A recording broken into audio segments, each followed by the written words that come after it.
Hello everybody, I hope you've had a good week.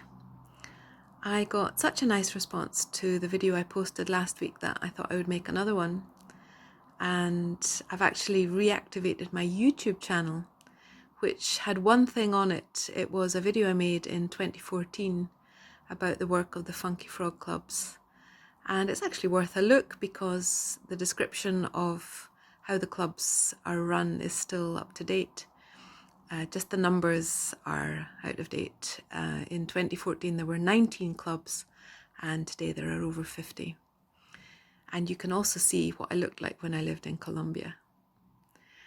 One of the things I talk about in my book is what I learned on a course about the care of orchids that I went on at the Botanic Gardens in Medellin.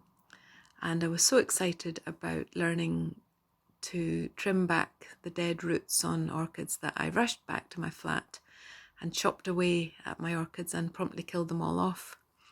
And I didn't have an orchid again until last year when my parents gave me a beautiful one for my 50th birthday.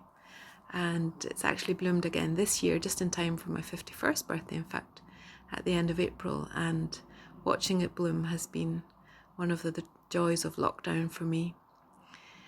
A few weeks ago, I realised that my neighbours had put out their plants onto the balcony, and I didn't pay any more attention to that until my neighbour on the other side said that he thought our neighbours had moved out and left their plants behind. And when I looked more closely, I realised that they were mostly orchids, about 20 orchids that had been left out and had been horribly battered by the weather. They were in a terrible state. And I swithered a little bit, and then I just decided to bring them in. And so I've been running my Orchid Hospital now for a few weeks. One of them was in good condition and it's bloomed beautifully, but the rest were pretty battered. And every Friday I fuss over them, I feed them, and I trim back dead leaves and so on. And today I was absolutely delighted to discover that another of them is beginning to show signs that it will bloom. So I was thrilled with that, and keep you posted on any progress. So it's not an orchid hospital anymore, it's a convalescent home for abandoned orchids.